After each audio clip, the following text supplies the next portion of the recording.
The wind howled like a beast unleashed, rattling the windows of the old cabin as snow piled up in relentless waves. But inside, in the dim light of dawn, single Dad Mark stood frozen in the kitchen, his coffee mug slipping from his fingers and shattering on the floor. There, on the table, was a faded photograph he'd never seen before, a picture of himself, younger, happier, holding a baby girl he didn't remember. And standing beside him in the photo was the woman he'd let in from the storm last night, the stranded single mom named Emily. Her eyes met his, wide with tears, and she whispered, "Mark, she's ours." If that doesn't send chills down your spine, stick around because this story of fate, forgiveness, and second chances will have you reaching for the tissues.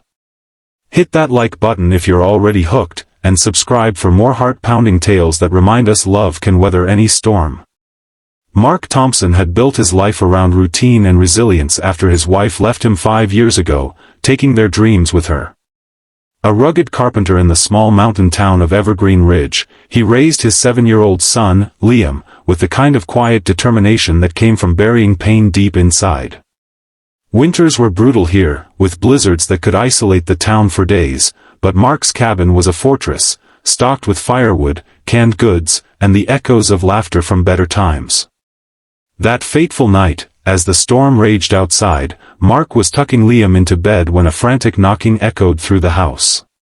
It wasn't the wind, it was desperate, human. Peering through the peephole, Mark saw a figure huddled on his porch, snow caking their coat like a shroud. He hesitated. Strangers weren't common up here, and trust was earned slowly in these parts. But something in the way the person pounded, almost collapsing against the door, tugged at his heart. He swung it open, and a gust of icy air blasted in, carrying with it a woman in her mid-30s, her face pale and frost-kissed, clutching a bundled child in her arms. "Please," she gasped, her voice trembling, "my car broke down a mile back. We're freezing. I have a daughter. Help us." Mark's instincts kicked in. He wasn't the type to turn away someone in need, especially not with a kid involved. "Come in, quick," he said, ushering them inside and slamming the door against the fury outside. The woman, Emily, she introduced herself, peeled off her wet coat, revealing a 4-year-old girl named Sophie, shivering but wide-eyed with curiosity. Liam poked his head out from his room, rubbing sleep from his eyes. "Dad? Who's that?"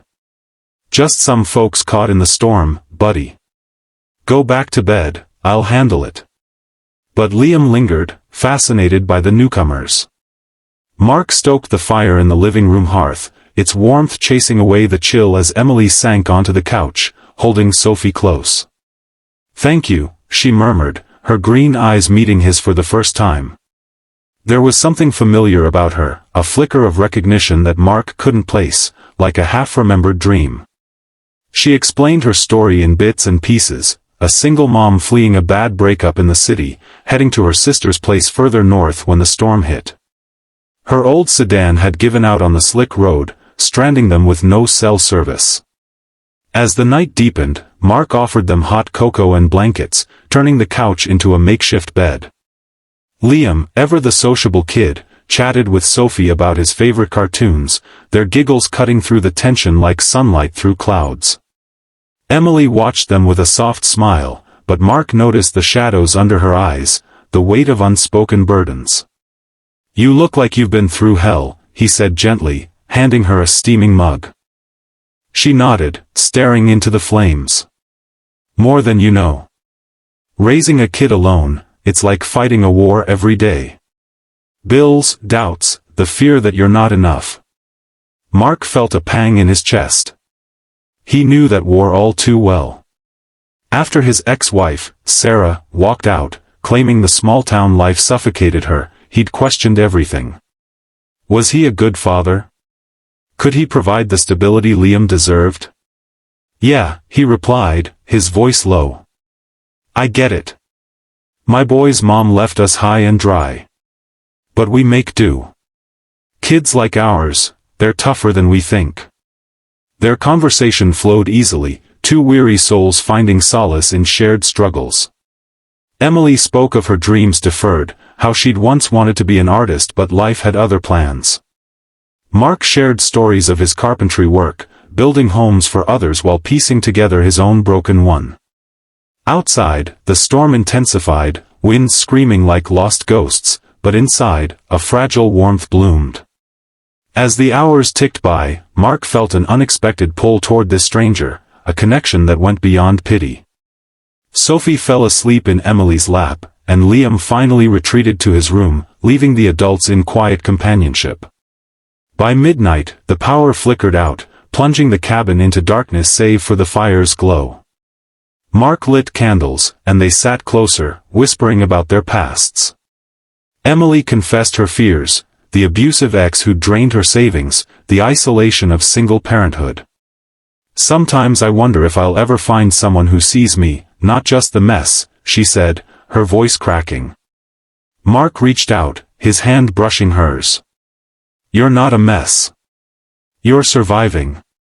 That's strength."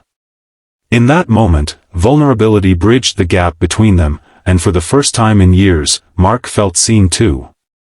As dawn approached, the storm began to wane, but exhaustion claimed them both. Mark insisted Emily take his bed with Sophie, while he crashed on the recliner. Sleep came fitfully, dreams weaving through his mind, of laughter, loss, and a face he couldn't quite grasp. Morning light filtered through the frosted windows, and Mark rose early to brew coffee and check the roads. The world outside was a blanket of white, serene yet treacherous. Emily emerged from the bedroom, Sophie trailing behind her, rubbing her eyes. "The storm's past," Mark said, smiling. "I can dig out your car or call for a tow once the plows come through." But as they sat at the kitchen table, Sophie toddled over to Mark, holding out a crumpled photo she'd pulled from Emily's purse. "Look, mister. That's you." Mark chuckled at first, taking the picture indulgently. Then his world tilted. The photo showed a younger him, at a college party 8 years ago, arm around a woman with the same green eyes as Emily. And in her arms was a newborn, Sophie?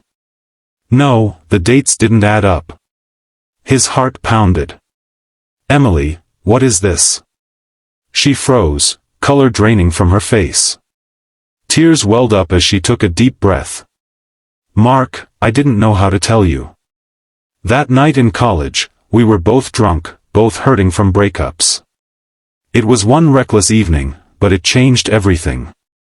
I found out I was pregnant a month later. I tried to find you, but you'd moved, changed numbers.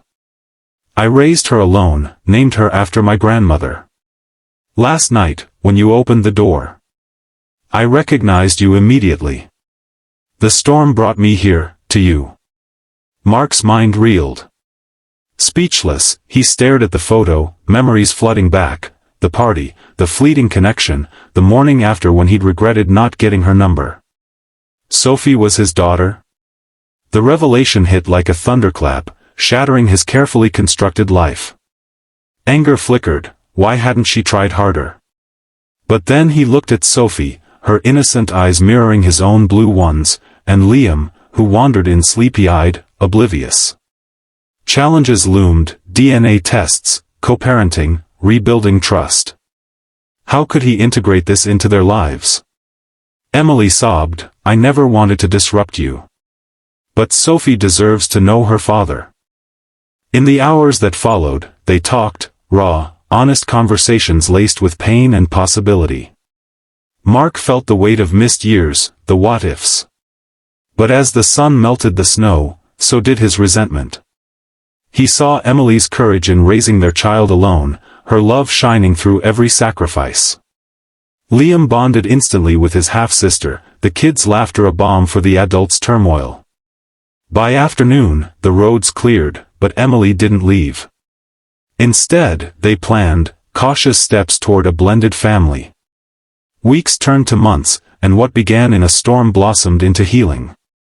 Mark and Emily navigated the challenges, therapy for old wounds, legalities for shared custody, the awkwardness of rediscovered love. There were setbacks, arguments over parenting styles, doubts about rushing in, but each resolution strengthened them.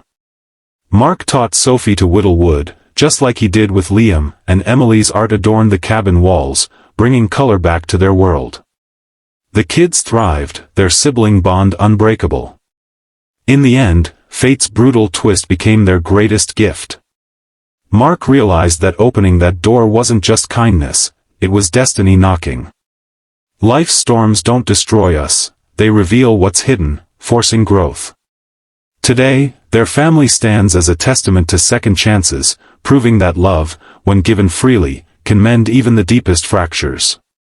If this story touched your heart, smash that like button and subscribe for more inspiring tales.